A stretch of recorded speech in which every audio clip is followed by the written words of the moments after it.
Hello, this is Jonathan Friedberg with Aberdeen Funding, and today I'd like to talk to you about setup fees. What is a setup fee?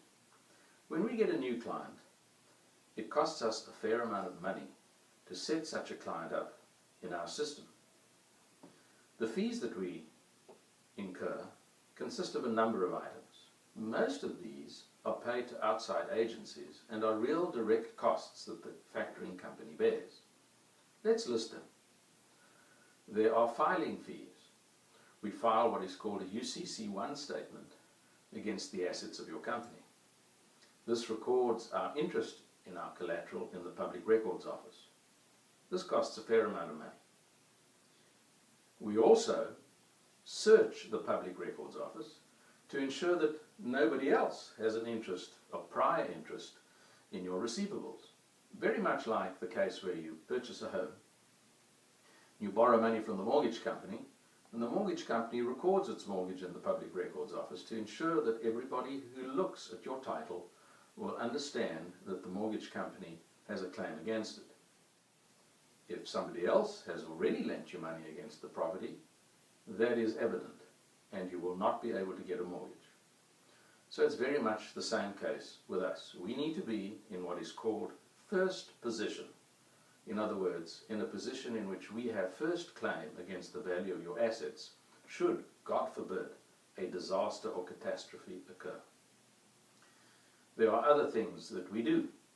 We check credit reports of most stockholders.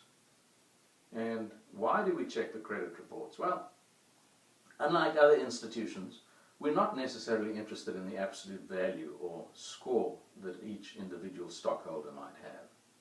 We really use the credit reports as a character test. We're interested to see whether in an individual's credit history there is a record of debt that has been handed over to collection agencies. Obviously this happens every now and then. You might have a dispute with a creditor.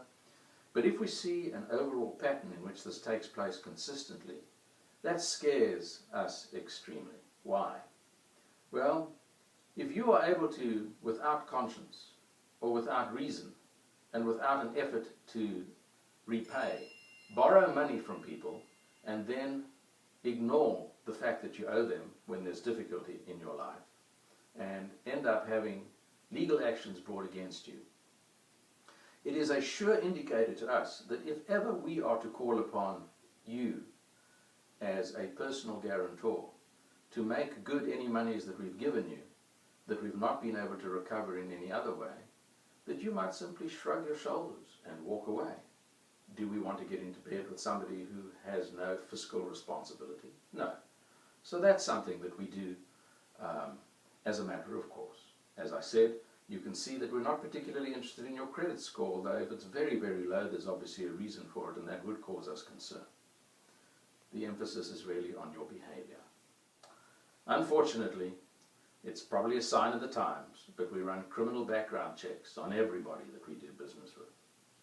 I once had a fellow who had been a client for some time. Regular guy. We terminated our relationship amicably, and some years later returned to me to find out if I would refinance him. And of course, based on my prior experience, I was happy to do so. Nonetheless, auditing guidelines, underwriting guidelines dictated that we run a credit report, a criminal background search. And we discovered that in the intervening 3 years, this fellow had been convicted of mortgage fraud. Do you want to lend money to somebody who's been convicted of mortgage fraud? Not us. We ran like you know what. There might be additional expenses in regard to relationships with a banking institution from whom you might have borrowed. And I'm not going to go into those at this point. Suffice to say that there are these direct charges. In many instances we do ask clients to pay for these because in many instances, again, unfortunately, we perform all these searches and then find through no reason that we control that either the client no longer wishes to borrow money from us, or we find things in the searches and in these filings that prevent us from moving forward. And so if we always bear these costs, it becomes quite onerous. And after all, we're providing you with a service. Shouldn't you be prepared to pay for it in some way? If you'd like to discuss this further, give me a call. In the meantime, bye-bye.